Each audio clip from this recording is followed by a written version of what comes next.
पल भर के लिए अपनी आंखें बंद कीजिए और कल्पना कीजिए आप एक ऐसे इंसान हैं जो किसी हादसे का शिकार हो गया है और कहीं ऐसी जगह पहुंच गए हैं जहां आपका कोई अपना नहीं है। आपके पास न भूख मिटाने के लिए खाना है और ना ही वापसी की कोई उम्मीद। आपका दिमाग भी धीरे धीरे काम करना बंद कर रहा है। अब अपनी आंखें खोलिए और भगवान का शुक्रिया अदा कीजिए कि यह आपकी कल्पना भर है। मगर क्या आप जानते हैं कि यह किसी इंसान की असली कहानी है? यह कहानी है एक निडर मछुआरे जॉस सल्वाडोर अल्वारेगा की। वही अल्वारेगा जो मछली पकड़ने के लिए समुद्र में उतरा था, लेकिन उसे वापसी में पूरे 438 दिन लग गए। 17 नवंबर 2012 यह वही तारीख है। अल्वारेगा मैक्सिको के एक गांव से निकला और गहरे समुद्र में मछली पकड़ने उतर गया। इस यात्रा में उसके साथ उसका एक साथी भी था।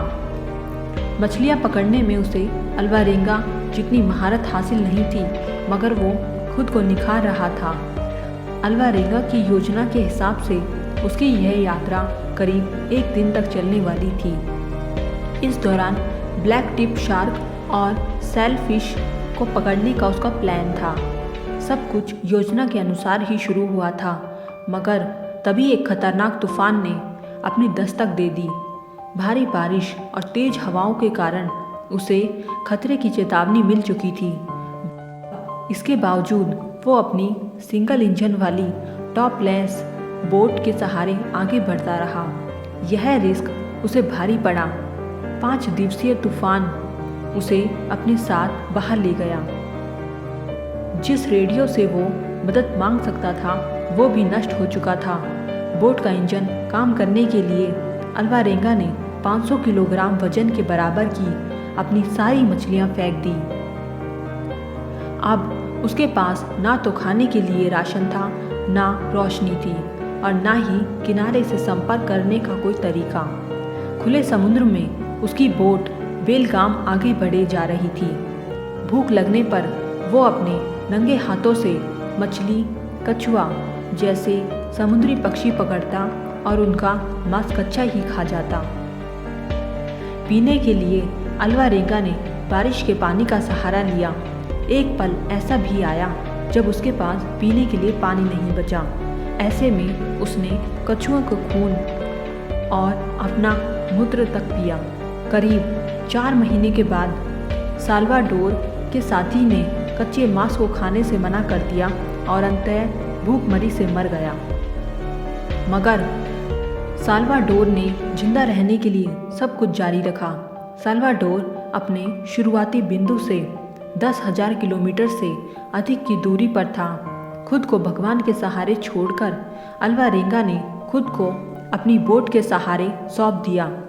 वह खुली आंखों से आसमान में टिमटिमाते सितारों को देखता, इस उम्मीद के साथ कि कोई उसकी मदद के लिए आएगा। उसने अपने आसपास कई सारे जहाज़ों की चहलकदमी महसूस की, मगर कोई उसकी मदद के लिए नहीं आया। इस अकेलेपन में अल्वारेगा ने गीतों और भजनों को समय काटने का साधन बनाया। 30 जनवरी 2014 को 438 नारकीय दिनों के बाद अल्वारेगा ने कुछ दूरी पर पहाड़ों को देखा। यह मार्शल द्वीप समूह का एक छोटा सा कोना था। उसने अपनी नाव छोड़ी और तैरकर किनारे पर आ गया। आखिरकार वह जमीन पर था। किनारे पर पहुंचकर जैसे ही वो खड़े होने की कोशिश करता, वो गिरकर बेहोश हो जाता। जल्दी ही वहां के स्थानीय लोगों की नज़र उस पर पड़ी और वो उसे अपने घर ले आए। इसके बाद उन्होंने संबंधित अधिकारियों को अल्वारेगा के बारे में सूचना दी। पुलिस जब मौके पर पहुंची तो उसने देखा कि अल्वारेगा के टखने सूजे हुए थे। उसकी आंखों की रोशनी बहुत कम हो गई थी। वो मुश्किल से चल पा रहा था। उसके बाल किसी झाड़ी की तरह उलझ गए थे। लिहाजा उन्हें लगा कि साल्वाडोर अल्वारेगा के साथ किसी ने बर्बरता की है। जबकि सच कुछ और था। आगे अल्वारेंगा की कहानी की सत्यता के लिए कई तरह की जांच की गई और हर जांच इस बात की तस्दीक करती है कि अल्वारेंगा की कहानी एकदम सही थी। अल्वारेंगा जब वापस अपने परिवार के पास लौटा तो सभी की आंखें खुली की खुली रह गई। सभी ने उन्हें मृत मान लिया था। सबसे ज़्यादा खुशी अल्वारेंगा के माता पिता और उसकी बच्ची को हुई। 14 साल की बेटी फातिमा अल्वारेंगा के जाने के बाद अपने नाना नानी के साथ रहती थी। ये कहानी थी एक ऐसे आदमी की जो 400 से भी ज़्यादा दिनों तक समुद्र में रहा और अपनी हिम्मत के बूते जिंदा वापस लौट कर आया। तो आपको क्या सीखने को मिलता है इस कहानी से कि एक इंसान क्या कुछ नहीं कर सकता।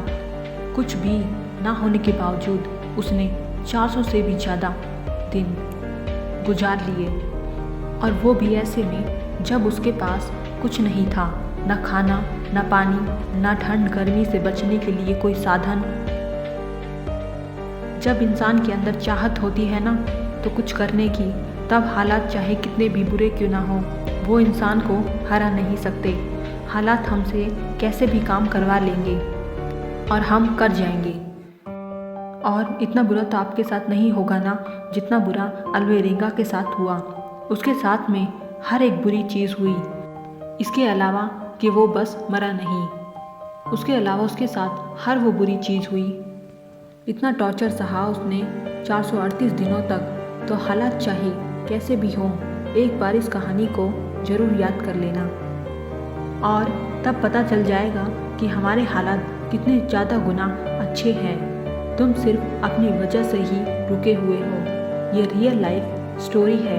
अगर पसंद आई हो तो शेयर ज़रूर करना और सब्सक्राइब करके हमारी कम्युनिटी का पार्ट बने।